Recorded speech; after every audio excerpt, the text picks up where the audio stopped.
Seguimos en Colombia, cuando faltan tan solo horas para que se cumpla el plazo que estipuló el presidente Iván Duque para definir si continúa o no con las conversaciones de paz con la guerrilla del ELN en La Habana, Cuba. El panorama sigue siendo incierto. Pese a que muchos sectores nacionales como internacionales se han mostrado a favor de la continuidad del proceso, el presidente Iván Duque dijo al ELN que si tiene verdadera voluntad de paz, debe liberar a todos los secuestrados y poner fin a todos sus actos criminales. Solo así podrían iniciarse las conversaciones con el actual gobierno. El ultimátum es este viernes 7 de septiembre. Si el ELN tiene voluntad de paz, debe liberar a todos los secuestrados. Estamos listos para iniciar conversación sobre la base de ponerle fin a todas las actividades criminales y a que este país pueda iniciar un proceso exitoso de desmovilización, desarme y reinserción. Quiero saludar a Jairo Libreros, analista permanente de NTN 24. Bienvenido primero que nada. Yoli, muy buenas tardes. ¿Cuál es el futuro de estos diálogos con el ELN? El futuro en estos momentos es incierto y muy seguramente en las próximas 24 horas vamos a tener mayores luces. Hay que tener en cuenta que en los últimos días el mensaje ha sido claro, preciso, contundente por parte del presidente Iván Duque en el sentido que se requiere la liberación de todas las personas que se encuentran privadas de la libertad y en manos del ELN. Durante las 24 horas se esperan dos cosas: o se entregan los secuestrados o el ELN se compromete con el gobierno nacional y de la mano de alguno de los miembros de los países que se encargan de garantizar el buen tránsito de esta negociación a que lo van a entregar. De lo contrario, Joely, yo creo que el proceso está muerto. Claro, lo que pasa es que hasta el momento el ELN ya ha dejado en libertad a 3 soldados que tenía secuestrados en el departamento de Arauca, fronterizo con Venezuela, desde hace un mes. Nuestra cadena aliada Noticias RCN tiene este informe.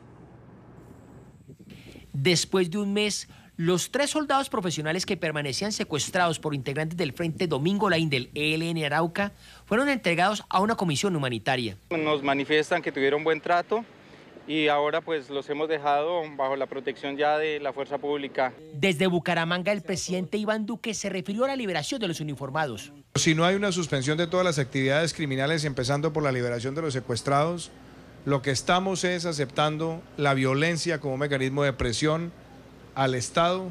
Familiares de los uniformados celebraron su libertad. Ya no lloramos de tristeza, la verdad se nos irán a las lágrimas, es de alegría ya. Los organismos humanitarios esperan que este fin de semana se realice la entrega de los 4 uniformados y 2 civiles que permanecen secuestrados en el Chocó. Jairo, definitivamente este es uno de los tantos casos que está en la agenda que tiene que valorar el presidente Duque. Así es. El presidente Duque, en su versión de candidato, fue preciso sobre un particular. Él está interesado en adelantar este proceso siempre y cuando se cumplan 3 requisitos. El primero de ellos es la concentración previa de las tropas del ELN. En segundo lugar, una verificación internacional a cargo de agencias que no solamente tengan experiencia sobre este tema, sino gobiernos que estén interesados en el proceso. Y en tercer lugar, el cese de todas las hostilidades y cese al fuego. Esos 3 principios eran básicos, pero por cuenta de los secuestros que se dieron en los últimos días, el tema de la liberación de estos colombianos es no solamente estratégico, sino determinante. En estos momentos tenemos 4 requisitos que hacen parte de la discusión pública y el primero que hay que salvar para garantizar que esta mesa tenga continuidad es la devolución de todas las personas que han sido privadas de la libertad. Ese es el requisito sine qua non en este momento. ¿Qué se heredó? ¿Qué experiencias se pueden haber aprendido del proceso que se adelantó entre el gobierno del presidente Juan Manuel Santos con las FARC para implementarlo con la negociación actual? Hay 2 temas que son vitales y creo que hace parte del itinerario que tiene en estos momentos formulados el presidente Duque. El primero de ellos: no se puede ser complaciente, tolerante y bajo ningún punto de vista negociador de temas que comprometan la vida, integridad y dignidad de los seres humanos. Yo creo que ese punto quedó muy claro después de los años de negociación con las FARC, particularmente por cuenta de situaciones críticas en donde se perdió la vida de uniformados del ejército en situaciones que hasta la fecha no siguen siendo muy claras y tienen un mando todavía o de impunidad o de confusión. Y en segundo lugar, yo creo que hay un tema que es vital: se requiere un proceso y una voluntad especial que se tiene que materializar en hechos concretos. Durante la época de las FARC hubo muchos problemas para ello, pero las FARC tuvo la audacia, dicen algunos, o tal vez la perspicacia, dicen otros, de cesar pues, desde todo punto de vista cualquier operación militar en contra de las tropas colombianas o que afectaran la vida, la integridad de ciudadanos colombianos. Y segundo, renunció a toda actividad criminal, por lo menos durante se adelantaron las negociaciones. Yo creo que estos dos puntos están plenamente incorporados en esta agenda. Por eso no sería de extrañar que si se logra superar este obstáculo que yo veo muy difícil que pueda ser, por lo menos en las 24 horas siguientes, el tema a negociar de manera inmediata es el cese al fuego y a hostilidades. Lo que ocurra de ahí en adelante yo creo que puede ser manejado. Y cuando digo que puede ser manejado, yo creo que puede existir un camino intermedio entre la unificación y concentración de tropas y las formas en las cuales se va a adelantar la verificación internacional. Pero si no se entregan a los secuestrados y posteriormente no hay un cese al fuego y de hostilidades, difícilmente vamos a tener proceso. Pero ha sido inconsistente lo que se ha avanzado entre el actual gobierno y los exmiembros de las FARC. Hay inconsistencias, todavía vacíos, que no han permitido que todo lo que se había planeado para la implementación de los acuerdos de paz hayan llegado a buen puerto, donde deberíamos de estar en este momento. Claro que sí. Fíjate que el último informe de la administración Santos habla de un proceso donde se ha cumplido aproximadamente el 61% de los elementos que hacen parte de los compromisos por parte del Estado y de una cifra un poco mayor por parte de las FARC, pero todavía el camino es muy amplio. Ahora bien, sin lugar a dudas, cerrar un conflicto de 50 años con la FARC va a tomar más del tiempo estipulado, por lo menos en las primeras visiones que se tenían sobre este particular. Es más, el año pasado, Joely, hay que tener en cuenta que se cumplieron 25 años de la firma del proceso de paz en El Salvador. Hubo un evento muy importante en San Salvador. Yo tuve la oportunidad de ir a ese evento y cuando uno mira los informes que presenta el Frente o que presenta el gobierno, pero de manera particular el Consejo Nacional de Seguridad, una instancia que se creó en 1992 para encargarse de la ejecución, de la traída de recursos frescos del exterior para garantizar la implementación y de las actividades y compromisos adquiridos por el gobierno, el tema no es alentador. En Ecuador, en El Salvador solamente se ha cumplido el 50% de todos los puntos acordados en 25 años. Esto no significa que en Colombia se vaya a repetir la experiencia o que falte compromiso de alguna de las dos partes involucradas en este asunto, pero los primeros 5 años, según las experiencias internacionales, son los más complicados, los más difíciles, más aún si hay un cambio de gobierno después de haber firmado la paz. Claro, pero hay otros elementos, porque, por ejemplo, hoy por hoy no se sabe el paradero de 3 exguerrilleros de las FARC. Ni el gobierno de Colombia, ni el Partido Fuerza Alternativa Revolucionaria del Común, FARC, saben del paradero de estos 3 exjefes de la desmovilizada guerrilla. Se trata de alias Iván Márquez, ex negociador de paz, Henry Castellanos, alias Romaña, y Hernán Darío Velázquez, alias El Paisa. El presidente Iván Duque dijo que es una situación muy grave para el futuro de la implementación del acuerdo de paz. De hecho, Jairo, el comandante del Ejército Nacional, el general Ricardo Gómez, afirmó que si se comprueba que Iván Márquez y El Paisa se encuentran de nuevo delinquiendo, se convertirían de inmediato en un objetivo de alto valor. Yo creo que esa no es una salida clara ni precisa. Hay que tener en cuenta muchos factores. En primer lugar, ellos no tienen restricción de movilidad en el país, ninguna.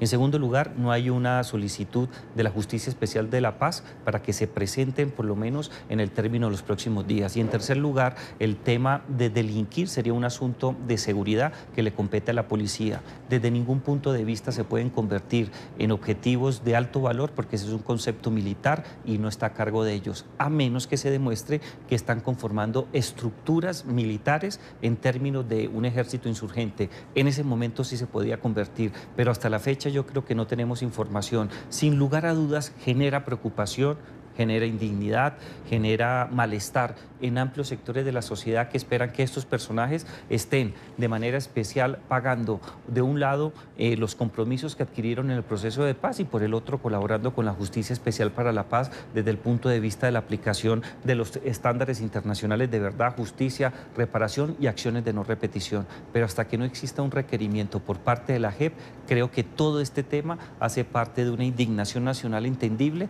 pero ellos también tienen la oportunidad de hacerlo. Pero también está la sombra del narcotráfico. muy seguramente, pero pues si existe la sombra del narcotráfico, debe haber un proceso, y los procesos penales que existían sobre este particular están suspendidos y a cargo de la JEP. Volvemos a la competencia de la JEP. Si están involucrados nuevamente en actividades relacionadas con el narcotráfico, el tema es completamente diferente, pero también hay que hacer un procedimiento especial ante la JEP. Hay que tener en cuenta que toda la arquitectura jurídica de la justicia transicional dejó una autoridad especial para adelantar los primeros trámites, y esta se llama la Justicia Especial para la PAP o la JEP. Desde ese punto de vista, yo creo que existe todas las posibilidades habidas y por haber de que esté en el narcotráfico, de que esté huyendo. Algunas autoridades o algunos analistas consideran que muy seguramente Márquez ya cruzó la frontera y se encuentra refugiado o escondido o quién sabe haciendo qué cosas en territorio venezolano. Pero hasta que la JEP no se pronuncie sobre el particular, yo creo que él tiene toda la capacidad de movilizarse por el país. Ahora, estos son casos particulares, pero viendo a futuro, ¿qué certeza existe sobre los acuerdos de paz con las FARC?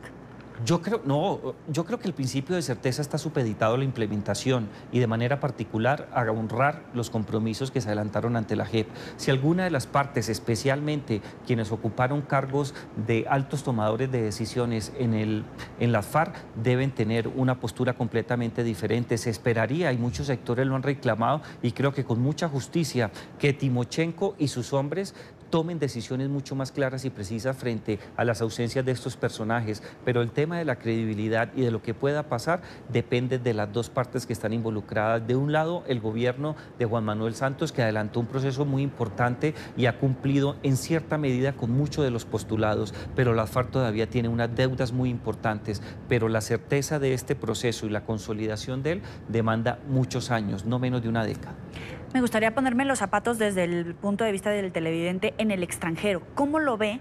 ¿Con qué certeza ve un proceso de paz un colombiano cuando vemos estas inconsistencias con las FARC y vemos que todavía está en duda? ¿Cuáles inconsistencias?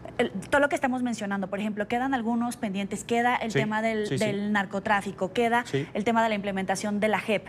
Eso es lo que pasa con las FARC. También hay una deuda con las víctimas. Claro.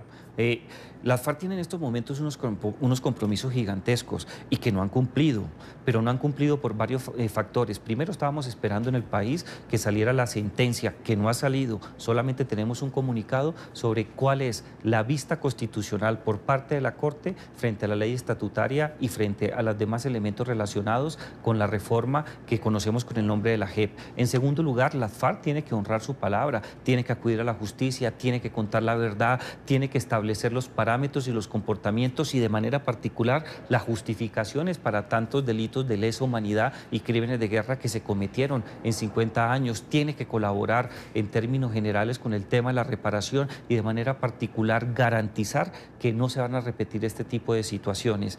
Este es un proceso que va a generar a nivel internacional muchas preocupaciones, porque una cosa es la vista que tiene la comunidad internacional frente a los acercamientos, a la negociación y a la firma. Después de ahí los ojos son mucho más fuertes y creo que van a generar muchos problemas de legitimidad de un proceso de paz, pero yo creo que internamente, por difícil que sea la situación, los esfuerzos se van a mantener. Es más, si tú miras las primeras declaraciones del presidente Iván Duque, especialmente con el tema relacionado con el proyecto del Plan Nacional de Desarrollo, uno de los ejes más importantes es el tema de la paz, y los términos que se conocen gira en torno de honrar la implementación de la paz. Desde ese punto de vista, yo creo que todavía tenemos visiones muy encontradas que no vamos a superar por lo menos en 10 años. Esto va a tomar mucho tiempo y yo creo que desde el punto de vista de los compromisos que tiene que adelantar las FARC, la situación no va a ser la mejor.